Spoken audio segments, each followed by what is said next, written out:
विशाल सगळ्यांना सपोर्ट करतोय, विशाल टोळीला घेऊन चाललाय.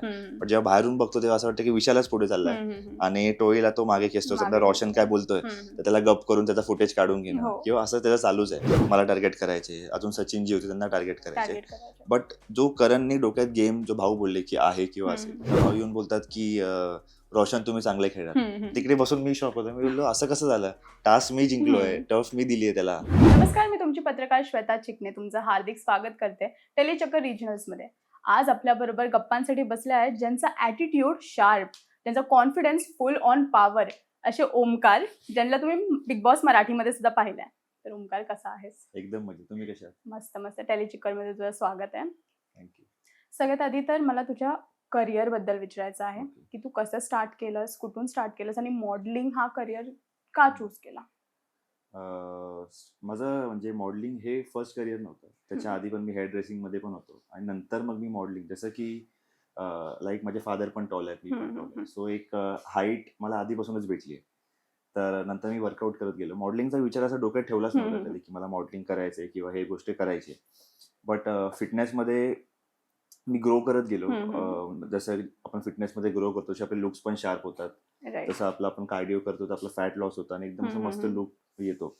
जसं मी वर्कआउट करत गेलो, पुढे जात गेलो, त्यानंतर मला असं वाटलं की लुक चांगले होत आहेत की लोक मला बोलतात तू मॉडेलिंग करतो का. म्हणजे मी करत नव्हतो, मी जस्ट आपला जॉब वगैरे करायचो. लोक येऊन स्वतः विचारायचे की तू मॉडेलिंग करतो का, तू कुठल्या शूट मध्ये आहे का, तुला मी इकडे, म्हणजे असं बघितलं नाही त्यांनी मला, पण बोलायचे की तुला मी बघितलंय कुठेतरी ऍड मध्ये किंवा याच्यामध्ये बघितलंय. तर नेहमीच ते असे बोलायचे. तर त्यांचं ऐकून मी मोटिवेट की आपण एकदा ट्राय केलं पाहिजे ही गोष्ट, मॉडेलिंग किंवा असं कुठलं रॅम्प वॉक किंवा कुठल्या ब्रँडसाठी शूट, हे ट्राय केलं पाहिजे. तर मी स्टार्ट बेसिकली फिटनेसमध्ये होतो. सो माझं स्टार्ट झालं प्रोटीन ब्रँड पासून. तर मी छोटे छोटे जे ओळखीचे आहेत जवळपास प्रोटीन ब्रँड, त्यांच्या थ्रू त्यांची मॉडेलिंग करायचो. म्हणजे प्रोटीन ब्रँड पकडून असे फोटो काढायचे किंवा एक ती स्टार्ट होती माझी. त्याच्यानंतर मग हळूहळू कोलॅबरेशन इन्स्टावरती, मग तसं ते ग्रो होत गेलं प्रोफाईल. राईट. तर तू बोलला की तू प्रोफेशनल हेअर स्टायलिस्ट पण होतास आणि तुझे आम्ही बघितलेच आहेत घरामध्ये पण कसे, आणि तुझ्या रील्स मध्ये पण आम्ही बघितले आहेत. तर ते प्रोफेशन कसं चूज केलंस तू? ते माझं लाईक आमची जात आहे ना तीच न्हावी आहे. सो आमच्या आधीपासून पप्पांचे पप्पा ते सगळ्यापासून हेच काम करतात. म्हणजे ते मेल स्टायलिस्ट आहेत. ते आधी माझे आजोबा आहेत, ते असे हातामध्ये बॅग घेऊन जायचे सगळ्यांची दाढी करायला किंवा काय. नंतर पप्पाने एक छोटा सेटअप टाकला, त्याच्यानंतर ते तिकडे काम करत होते आणि मी मग थोडं ऍडव्हान्स केलं. मी ते पण शिकलो आणि मग फिमेल हेअर स्टायलिस्ट पण झालो, मग क्रिएटिव्ह, म्हणजे असं असं पुढे जात गेलं. पण स्टार्ट माझे बेसिकली 10th पासूनच झालं. 10वी पासूनच मी मला विचार केला की आता मी कॉलेज नाही करणार, आता मी याच फील्डमध्ये पुढे जाईल. तर मग तसंच मी 10वी सोडली आणि म्हणजे 10वीचे पेपर वगैरे दिले, सगळे एक्झाम झाली आणि मग मी बोललो की आता ह्याच्यामध्ये मी डिप्लोमा करेन. जसं आपला हेअर असतो त्याच्यामध्ये पण डिप्लोमा असतो, त्यात मग मी शिकलो, कोर्स केला. 1 वर्षाचा कोर्स होता, पण मी 4-5 महिन्यात शिकलो आणि बाकीचे 4-5 महिने सॅलरी घेतली. असं आहे. सो मला आवड होती या फील्डमध्ये, त्याच्यामुळे मी लवकर शिकलो आणि मग तसं पुढे जात गेलो याच फील्डमध्ये. मला आवड तर होतीच आधीपासून. राईट. घरातल्यांनी किती सपोर्ट केला? बिकॉज 10च्या नंतर तू डिरेक्टली ह्या प्रोफेशन मध्ये जाण्याचा विचार केला, तर घरातल्यांनी किती सपोर्ट केला? कारण की सगळ्यांचं घरात तर हेच असतं की मुलाने अजून शिकावं, ऍटलीस्ट ग्रॅज्युएशन करावं. तर ते किती तुला सपोर्ट? त्यांचं पण तेच होतं की त्यांना पण असं स्टडीज मध्येच पुढे जावं असं वाटत होतं. पप्पा पण मला आधी सलॉन मध्ये त्यांचं जायचो मी, तर मला उभं नाही करायचं. चल हे काय करतो तू, हे नको बघू, जा घरी, घरी जाऊन अभ्यास कर किंवा काहीतरी कर. मला आवड त्याच्यामध्ये होती. मी सलून मध्ये जाऊन असं बघायचो पप्पांना, हा मस्त काहीतरी करतायत, हा हे मस्त वाटतंय मला, असं होतं. पण पप्पा नेहमीच मला बोलायचे जा घरी जाऊन अभ्यास कर किंवा घरी जाऊन काम कर दुसरं काहीतरी. तर त्यांचं नेहमीच नाही होतं. पण जसं जसं पुढे जात गेलो मी, तर ते त्यांचं पण झालं की तुला आवडतं ते कर. आता सगळे जसं की माझे फॅमिली मेंबर्स पण बोलायला लागले की तुला आवडतं तेच कर. सो मग ते त्यांचा झालं. ते नेहमीच असं काय नाही, असं भरपूर गोष्टी आल्यात माझ्या आधीच्या लाईफमध्ये की त्यात त्यांच्या ऑपोजिटला गेलोय. पण ते एका टाइम नंतर बोलतात की चल तुला काय करायचंय ते कर. आईचं पण तसंच आहे, ती पण बोलते तुला काय करायचंय ते कर, तुला ज्यात आवड आहे ते तू कर. फुल सपोर्ट सगळ्या गोष्टीसाठी. आता हे बिग बॉस पण होतं, त्यासाठी पण त्यांनी कधीच नाही बोलले जा तुला ते करायचंय ते कर. पण त्यांचा फर्स्ट रिॲक्शन काय होता जेव्हा तुला बिग बॉस ऑफर झालं? आई बाबा दोघांचं रिॲक्शन? रिॲक्शन म्हणजे त्यांचं असं होतं की पप्पांचं तर रिॲक्शन एकदम प्लेन होतं. ते अजून पण काय रिॲक्टच नाही करत त्या गोष्टीवरती. आईचं रिॲक्शन असं होतं की काय वेडा बनवतो का, म्हणजे काय खोटं असेल, हे फेक असेल, कारण फेक मेसेज वगैरे येत राहतात आपल्याला. तर तिचं असं होतं की हे फेक आहे किंवा काय. पण नंतर मी तिला समजवलं, तिला सांगितलं मी ऑडिशन म्हणजे एक रील वगैरे होती, शूट झाली होती आमची बिग बॉस सोबत. ते तिला दाखवलं की असं असं आहे, खरं आहे. तेव्हा जाऊन तिला विश्वास पटला की हा चाललाय. आणि ती खुश होती पण ती खूप. तुमचं काय रिॲक्शन होतं जेव्हा तुम्हाला बिग बॉस कडून ऑफर आला? माझं ऑफर आली तेव्हा तर रिएक्शन सेम होतं. रात्री 2 वाजता बेसिकली ते 4-5 दिवसापासून मला टेक्स्ट करत होते Instagramवरती.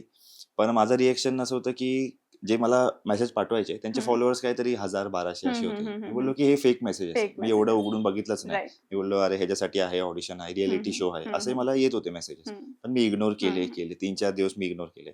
तर माझा एक बेस्ट फ्रेंड आहे अनिकेत म्हणून, त्याला त्यांनी टेक्स्ट केला किंवा कॉल केला. मग त्यांनी मला रात्री 1-1:30 वाजता कॉल केला की ओमकार असं असं आहे, तू त्यांचे मेसेजेस बघ, कॉल बघ. त्यातला मी एकाला मेसेज केला आणि त्यांचा मला कॉल रात्री 2-2:30 वाजता आला की उद्या असं असं आहे, तुला यायचं आहे. ठीक आहे. तर मग मी गेलो आणि मग ते रिअल निघालं शेवटी की हा हे आतलेच लोक, म्हणजे जे बिग बॉस वाले आहेत तेच सगळे होते तेच आतमध्ये. सगळे आहेत, Yes. बरोबर. हे बिग बॉसचं झालं, पण अजून कुठले असे तुला ऑफर्स आले आहेत का? ऍक्टिंग, मूव्हीज और रियालिटी शोज? बाकी पण खूप आहेत, हिंदीमध्ये पण आहेत. रियालिटी मध्ये आले होते. स्पिट्सविला म्हणून आहे, त्याचा एक कॉल आला, बट ते मला तो शो करायचा नव्हता. मी बोललो की आपण ग्रो करूया, मला रोडीज वगैरे करायचं होतं. मी रोडीजच्या ऑडिशनला पण होतो. अच्छा. हा, जेव्हा रोशन होता त्या ऑडिशनला, रुचिता होती ओके. त्या ऑडिशनला, मी पण होतो. अच्छा. पण माझं सिलेक्शन झालं नाही. तर रोडीजचा मला शौक होता, कारण तरी गेम्स वगैरे असतात, काहीतरी वेगळं असं फिजिक. हा, राईट. तर मला असे शो करायचे आहेत. तर आता मग नंतर स्वतःहून बिग बॉस आला तर मी स्वतःच राईट. ठीक आहे. ठीक आहे बोललास. हा, तू बिग बॉस बघितलेस आधी? ह्याच्या आधी बघितलं होतंस नाही, कुठले कधीच नाही. एपिसोड्स? कुठलेच नाही एपिसोड नव्हते बघितले, रील्स थ्रू थोडं थोडं, किंवा जेव्हा मला कळायला जायचंय तेव्हा 1-2 एपिसोड बघणं बस. राईट. आता बाहेर आल्यावरती तुझे एपिसोड्स बघितलेत बिग बॉस सगळं बसून मी एकाच दिवशी आरामात? बघितले सगळे एपिसोड. सगळे हा, बघितले. सगळे पळून पळून आता काय होतंय, कारण मला माहिती आहे की आता काय येणार आहे, आता काय येणार आहे. जेव्हा माझे शॉट येत होते तेव्हा मी पुढे करायचो, Right. तसं ते बघितलंय. कोण कसा गेम प्लॅन करतंय आतमध्ये, कोण कसा माझ्या मागून खेळतंय, कोण पुढून खेळतंय, सगळं दिसलं मला. मग कोणाला बघून सगळ्यात जास्त शॉक झालास तू, की यार घरात हा एवढा चांगला वागत होता पण माझ्या मागे असा गेम खेळतोय? नाही, असं तर कोण नाही दिसलं माझ्या मागून, तर कोण म्हणजे असं कोण गेम खेळत नव्हतं. बट काही काही ठिकाणी जिकडे मला असं वाटायचं की जसं की विशालचं एक टॉपिक आलं की तो त्याच्या टोळीला सपोर्ट करतोय किंवा काय करतोय, त्याच्या बाहेरून आम्ही बघतो तेव्हा तो त्याचाच गेम प्लॅन दिसतो. तो कसा पुढे जातोय ते तो बघतोय आणि टोळीला तो मागे खेचतो. बरोबर. सो हा त्याचा गेम प्लॅन मी बाहेरून बघितला. जेव्हा आतमध्ये आम्ही असतो तेव्हा असं वाटतं की हा, अरे विशाल सगळ्यांना सपोर्ट करतोय, विशाल टोळीला घेऊन चाललाय. पण जेव्हा बाहेरून बघतो तेव्हा असं वाटतं की विशालच पुढे चाललाय आणि टोळीला तो मागे खेचतो. समजा रोशन काय बोलतोय तर त्याला गप करून त्याचा फुटेज काढून घेणं किंवा असं त्याचं चालूच आहे. बरोबर. आणि आज एक प्रोमो पण आउट झालाय, त्यात पण तो रुचिताला बसून हेच बोलतोय की तुम्हा लोकांना टोळीची गरज आहे, मला टोळीची गरज नाही आहे. आणि ते पण आता एक शॉकिंग आहे, आता एपिसोड मध्ये समजेल की काय आहे. आयुषला भेटलास, कसं वाटलं त्याला भेटून? खूप छान वाटलं, एकदम सरप्राईज होता. त्याच्या इकडून कॉल आला मला रात्री की उद्या आयुष येतोय किंवा काय, त्याला भेटायला यायचंय. मी एकदम रेडी झालो की लगेच बोलतात ना, एका क्षणात मी हा बोललो. मी बोललो उद्या काय आहे मला माहित नाही, उद्याचे डेट्स वगैरे सगळे कॅन्सल, उद्या फक्त आयुषला भेटायला जाईन मी. आणि लगेच त्याच्या 5व्या सेकंदाला मी झेप्टोवरती हातोडी मागवली. मी बोललो आता याला हातोडी गिफ्ट करणार मी. मग ते मी घेऊन गेलो लगेच दुसऱ्या दिवशीच. मॉर्निंगला निघालो मी त्याच्याकडे आणि सगळे तिकडे आले होते, रितेश वगैरे, निक वगैरे सगळे ऑलरेडी होते तिकडे. आणि सगळे कॅमेरामॅन वगैरे खाली आले आणि मग मी एंटर केलं आणि ते दार त्याला सांगितलं होतं उघडायला.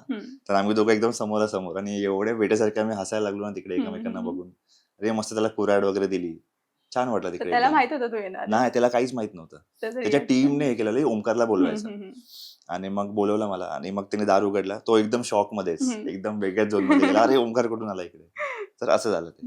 पण मजा आली खूप, आम्ही खूप एन्जॉय केला, खूप फिरलो तिकडे थोडंसं. मग ते रुसारुसी जी होती ती सगळी गायब झाली? ते तर आम्ही आतमध्ये सॉर्ट केलं होतं. मी तर जेव्हा त्याला बरं नव्हतं तेव्हा मी जाऊन बोललो त्याच्याशी, सगळं आम्ही तिकडे सॉर्ट केलं होतं. त्याला काहीतरी बोलायचं होतं बट ते काय बोललो आम्ही त्या दिवशीच. ते त्याचं तेच होतं की गेम साठी आणि थोडंसं वीकनेस साठी. पण किती फेअर वाटतं त्याचं आणि करणचं इव्हिक्शन जे झालं, किती फेअर वाटतं? आयुषचं मला फेअर वाटतं, कारण जेव्हा भाऊ बोलले की जेव्हा आमच्या दोघांना, आम्ही बॉटम मध्ये होतो तेव्हा तुम्ही दोघं जाणार होते, तेव्हा असं ठरलं होतं ते आयुषच्या. तर 1 वीक त्याला भेटला, एक टाइम स्पेंड करायला घरामध्ये किंवा गेम अप करायला. पण त्याला बरं नव्हतं त्या हेल्थ इश्यूमुळे. ठीक आहे, तो जे बाहेर आला. करणचं थोडंसं शॉकिंग होतं आणि थोडंसं नाही पण बोलू शकतो.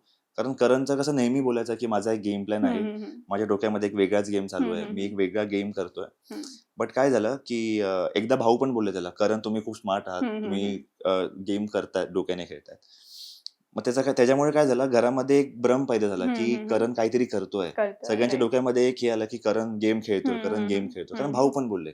घरामध्ये कसं असायचं की भाऊ बोलले ते सराखो, पण घरात जे गेम चालू आहे, घरात कोण जास्त दिसतोय त्याच्याने कोणाला काय फरक नाही पडत. ते फक्त बोलले की भाऊ बोलले की तेच म्हणजे हे असणार, तसं आहे. तर मग भाऊ एकदा बोलले की करण तुम्ही काहीतरी डोक्याने गेम खेळता, तुम्ही खूप स्मार्ट आहात वगैरे, तुम्ही कॉमेडी करत करत तुम्ही गेम पण असं हे एकदाच बोलले. त्याच्यानंतर काय घरातले सगळे घाबरले. डोक्यामध्ये सगळ्यांच्या आलं की अरे करण काहीतरी गेम करतोय, करणच्या डोक्यात काहीतरी गेम प्लॅन आहे. हा, त्याच्यामुळे काय झालं, सगळे त्याला नॉमिनेट नव्हते करत. मग सगळे ते थोडं लांब लांब पळायचे, किंवा म्हणजे एक असायचं त्यांचं की ह्याला नॉमिनेट नाही करत, हा गेम खेळतोय. मग ते मला टार्गेट करायचे, किंवा अजून ते जसे भाऊ बोलायचे मी दिसत नाही, मला टार्गेट करायचे. अजून सचिन जी होते त्यांना टार्गेट करायचे. बट जो करणनी डोक्यात गेम जो भाऊ बोलले की आहे किंवा असेल, तो त्यांनी फील्डवर दाखवला नाही. जेव्हा गेम खेळायची बारी येते, जेव्हा आपण असतो, तेव्हा त्यांनी मुद्दे मांडणं किंवा काही असू त्यात त्याचा गेम प्लॅन एवढा दिसला नाही, जेवढा भाऊने त्याला हाईप केलं होतं. त्याच्यामुळे ते हे झालं, फक्त असं वाटतं तो बोलायसाठी बोलतोय, बट काय तसं काय एक्स्ट्रीम दिसला नाही. राईट. कारण विशालाने आम्ही दोघं बसलो होतो एकदा वॉशरूम मध्ये, वॉशरूमच्या बाहेर, जेव्हा आम्हाला पट्टे बांधले होते, तेव्हा आम्ही असं डिस्कस करत होतो. मी त्याला विचारत होतो सगळ्यांचा गेम कसा आहे, तर टोळीबद्दल सांगत होता तो. मी सगळी इन्फॉर्मेशन काढून घेत होतो बेसिकली त्याच्याकडून. आणि मी बोललो की करणचं काय होतंय, करण एक सगळ्यांना भ्रम मध्ये ठेवतोय, किंवा आपण यावेळी जसं आम्ही ठरवलं की करणला टार्गेट करायचं, करणला या आठवड्यात नॉमिनेट करायचं. तेव्हा कळून येईल ना कोण किती पाणीमध्ये आहे. तेव्हा नॉमिनेट करतो, तेव्हा बॉटम मध्ये माणूस जातो, तेव्हा कळतं की गेम कसा आहे, त्याचा बाहेर कसा दिसतोय, स्ट्रॉंग की वीक. कारण कितीही वोट्स असले तरी पण गेम पहिला बघतात की गेम किती स्ट्रॉंग आहे, नंतर वोट्स वगैरे येतात. तर तेच आम्हाला बघायचं होतं की कसं काय गेम खेळतोय तो. पण आता झालं एविक्शन. राईट. तू एपिसोड्स बघितले, तर तुला कुठे असं वाटलं का की तू 100% दिले, 200% दिले, पण तुला कुठे ना कुठे ते अप्रिसिएशन नाही केलं भाऊने, किंवा तुला ते भेटलंच नाही जेवढं तू केलंस? हा, अप्रिशिएशनचं 100% नाही भेटलं मला कशामध्येच.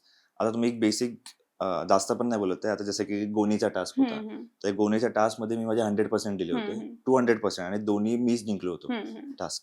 त्याच्यानंतर भाऊच्या धक्क्यावरती भाऊ येऊन बोलतात की रोशन तुम्ही चांगले खेळलात. तिकडे बसून मी शॉक होतो. मी बोललो असं कसं झालं, टास्क मी जिंकलोय, टर्फ मी दिली आहे त्याला, 3-4 जणांकडून मी ती गोणी खेचून आणली होती, आणि तिकडे साईडला तो भिंतीला फोर्स लावून खेचत होता गोणी, तरी पण ती गोणी त्याच्याकडे गेली नाही. सो तिकडे डिफेन्स वाईज आणि अटॅक वाईज दोन्ही साईडनी मी स्ट्रॉंग होतो, आणि गेम मी जिंकलो पण होतो. तर तिकडे कुठेतरी मला वाटलं की भाऊ बोलले पाहिजे होते माझ्याबद्दल की तुम्ही चांगलं खेळा तुमकार, किंवा तुम्ही चांगलं खेळतायत, असं काय. तर तिकडे कुठेच नाही, कुठल्याही आठवड्यात भाऊ असं काय बोलले नाही. राईट. आणि जेव्हा 24/7 लाईव्ह असतं ना, तेव्हा आम्हाला सगळं समजतं की कोण काय करते, कोण काय नाही करत आहे. पण हे एपिसोड जेव्हा 1 तासाचा येतो ना, 1-1.5 तासाचा, त्याच्यात आम्हाला एवढं दिसून येत नाही. तर तुम्ही जेव्हा बघितलं तेव्हा तुम्हाला असं वाटलं की ही क्लिप मी हे केलं होतं, पण हे टाकलं नाहीये, हे टाकायला पाहिजे होतं, मी दिसलो असतो कारण. असे बरेच आहे तिकडे. जसं की तुम्ही एक बघा, आता पण तो क्लिप आहे जिओवरती, मी आणि तन्वी एकदम मस्त पिंक ड्रेस घालून नाचतोय एका साईडला, खूप छान असं क्यूट डान्स करतोय, आणि इकडे रुचिता आणि विशाल काहीतरी भांडत पण नाहीये, बेसिक गप्पा मारतायत. तर ते गप्पा दाखवतायत, आणि दुसऱ्या ह्याच्यामध्ये दिसतंय आम्हाला की आम्ही मस्त नाचतोय, ते दाखवलं नाही, पण हे दाखवलं. सो असं वाटतं की कुठे कुठे, जसं की 2-3 आठवडे मी लगातार नाश्ता बनवतो, आणि मी एक असं शेअर पण केलं होतं बेसिकली लोकांना की पोहे कसे बनवतात, किंवा काय कसं बनवतात, एक चांगलं एक इंटरेस्टिंग फॉर्मॅट मध्ये बनवलं होतं. तर ते पण बाहेर दाखवलं नाही. अशा बऱ्याच गोष्टी आहेत ते दाखवत नाही बाहेर. तेच माझ्या डोक्यात आलेलं जेव्हा तू बोलला रेसिपी बनवणार, आता आपण बनवणार आहे, तर तेव्हा माझ्या डोक्यात आलं की जर तुला थोडं फार जेवण बनवता येतं तर तू बनवलं तर असशीलच घरात, पण ते आम्हाला कुठेच दिसलं नाही.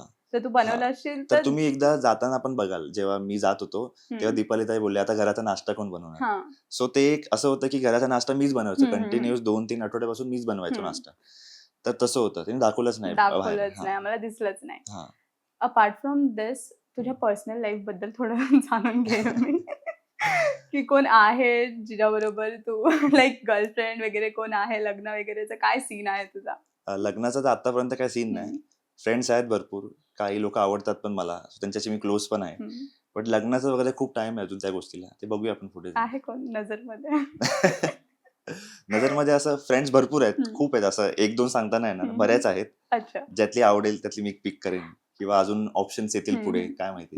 कारण की तुझे फॅन्स खूप एक्साइटेड आहेत हा. की ओमकार सिंगल आहे, नाही, अजून मला मिंगल तरी असे आहे. मेसेज काय आले नाही. आले असतील DM मध्ये. हा. प्रपोजल पण आले असतील खूप हम्म. सारे.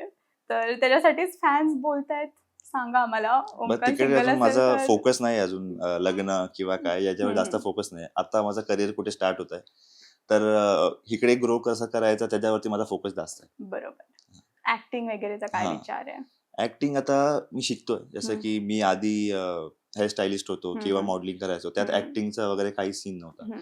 पण आता रियालिटी शो नंतर काहीतरी टेलिव्हिजन करायचं झालं, किंवा हम्म. कुठलंही सॉन्ग झालं, किंवा हम्म. कुठलंही काम झालं, जेव्हा हम्म. इंडस्ट्रीमध्ये आपण करतो तेव्हा ऍक्टिंग खूप इम्पॉर्टंट असते. तर इम्पॉर्टंट मी आता आहे. शिकायला जर स्टार्ट केलंय, आता हळूहळू इम्प्रूव्ह करेन स्वतःमध्ये. हम्म.